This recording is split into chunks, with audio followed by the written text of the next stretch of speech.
tudo bem com vocês? Este é o RR News, o seu programa sobre política de Ribeirão Pires. Mesmo na era digital, são os materiais impressos que somam os maiores gastos dos candidatos durante os períodos eleitorais.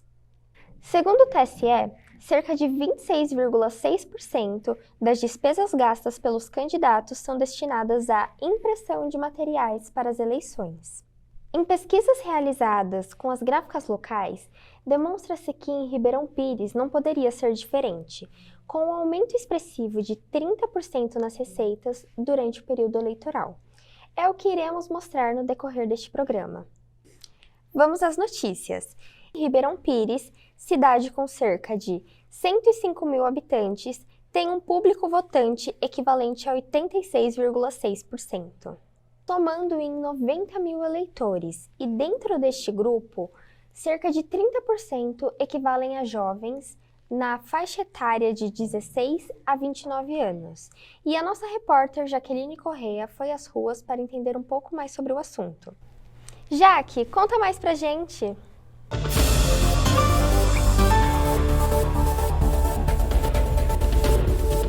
Estamos aqui na Vila Lusitano, em Ribeirão Pires, e viemos falar com a dona Elaíse, que mora aqui.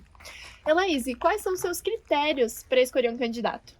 Então, os meus critérios, eu acho que ele tem que ser um candidato que tem umas boas propostas, né, para a cidade, e tem que ser um candidato da cidade, né, porque às vezes vem pessoas de fora, né, e não conhecem as nossas necessidades mesmo. Então, sendo da cidade, dos lugares próximos aqui, dos bairros, tudo, aí são os meus critérios.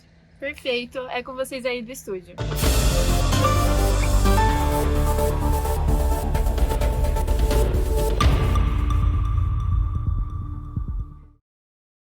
No que se diz respeito ao tema sustentabilidade, nós convidamos a especialista em responsabilidade social, Karen Ramiro, para discorrer um pouco mais sobre o assunto.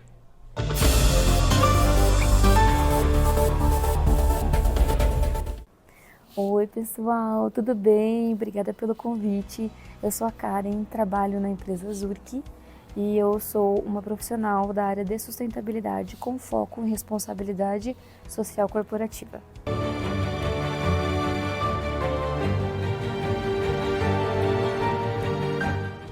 Pensa que todas as pessoas que são de vulnerabilidade social ou que têm um poder aquisitivo menor, elas moram em regiões mais afastadas dos centros urbanos ou em regiões que o saneamento básico já não é tão evoluído. Então pensa que tudo é uma cadeia, né? E mais uma vez, por que que, né, as pessoas com vulnerabilidade são mais afetadas do que as outras? São, porque provavelmente ela está morando em uma região que o saneamento básico não é o mesmo, ela está morando numa casa que não é a mesma que uma pessoa com um grande poder aquisitivo tem. A maioria delas, elas estão morando em comunidades, em apartamentos que são CDHU ou, né, algo do tipo, que não é tão bem estruturado. Quanto desse papel já não foi para o esgoto? Quanto esse papel já não foi parar na casa de alguém? Quanto desse papel já não rodou? Pensa que o papel, principalmente quando ele molha, né, ou quando tem um volume grande, ele fica muito coladinho um no outro, é difícil a limpeza. A prefeitura não vai parar um caminhão de limpeza para fazer a faxina na rua ou a limpeza. Então é toda uma cadeia. De todas as formas elas vão ser mais afetadas. Pensando também que as comunidades elas são construídas em lugares onde não tem habitação. Por que não tem habitação? Porque provavelmente é um lugar que está perto de um córrego, de um rio, de uma nascente, tá próximo de um lugar onde uma pessoa que tem escolha não vai escolher morar, né? Não vai respeitar a legislação ambiental. Então tem toda essa questão por trás, né? Eu acho que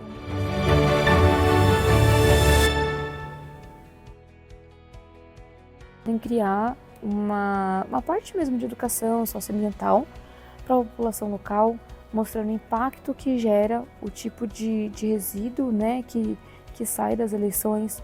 Elas podem seguir para um outro caminho, que seria a tecnologia, criar políticas empresariais mais fortes, mais estruturadas, mais profundas.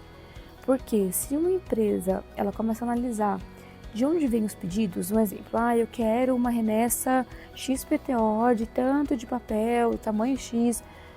Procura investigar o para quê, o que vai ser, para que vai ser usado, né?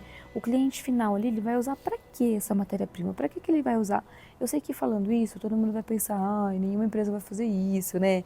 Vou tirar, vou deixar de ganhar.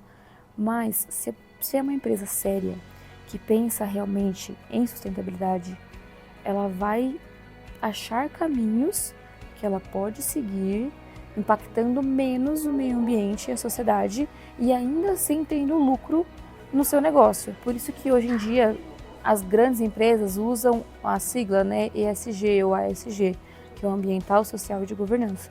Porque essa sigla, né, esse novo tema que surgiu no mercado, ele pensa exatamente em tudo isso. Então, com profissionais dedicados a isso, com profissionais capacitados, eles vão encontrar um meio de melhorar essa situação também.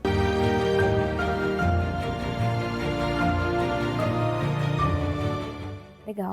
Gente, acho que essa pergunta é uma pergunta muito complexa.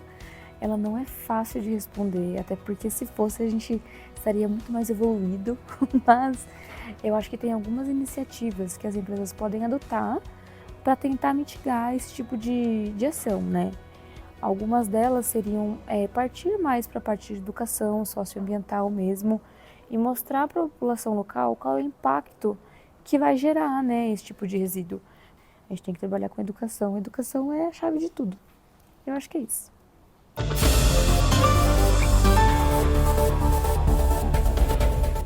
Ainda sobre o tema de sustentabilidade, nós vamos falar sobre a distribuição de santinhos no período eleitoral, tema bastante recorrente que o nosso repórter Endres Oliveira irá contar mais a seguir. As eleições de 2024 se aproximam, e com elas a entrega do famoso santinho político, um material muito importante para as campanhas eleitorais nas mais diversas regiões. Antigamente, as campanhas eram feitas principalmente ao redor das paróquias. Os candidatos costumavam carimbar seus nomes em estampas devocionais com santos e depois os distribuíam ao término das missas, e daí o nome de santinhos. É por meio desse material que muitos eleitores que não têm acesso à internet, por exemplo, conhecem os candidatos aos cargos públicos e também têm acesso ao número de identificação que deve ser usado na urna eletrônica no momento da votação. Em época de eleições, a entrega de materiais políticos impressos torna-se costumeira, mas em excesso e sem o destino correto, os papéis acabam por poluir as ruas, invadir os esgotos e causando, assim, impactos negativos ao meio ambiente. Para você ter uma ideia, o lixo produzido pelo material impresso da propaganda eleitoral de 2012 poderia ser utilizado para a publicação de 20 milhões de livros escolares, com 50 páginas, segundo o TRE do Mato Grosso. Com o comprimento dessa quantidade de papel empilhado, seria possível dar 143 voltas ao redor da Terra. Mesmo com a proibição do derrame de santinhos sob pena de multa, na véspera e no dia das eleições, a prática ainda assim é bastante comum. Algumas medidas estão sendo feitas para contornar esse problema na eleição desse ano. Os santinhos biodegradáveis como obrigatórios para impressão, projeto de lei este que está em trâmite no Senado Federal, além do uso de redes digitais como forma de auxiliar na hora da votação e o uso de redes digitais como forma de auxiliar na hora da votação, além de parceria com ONGs para ações conjuntas de conscientização sobre o problema. Este foi mais um RR News, o seu programa de política. Um forte abraço a todos os telespectadores e vejo vocês na próxima edição.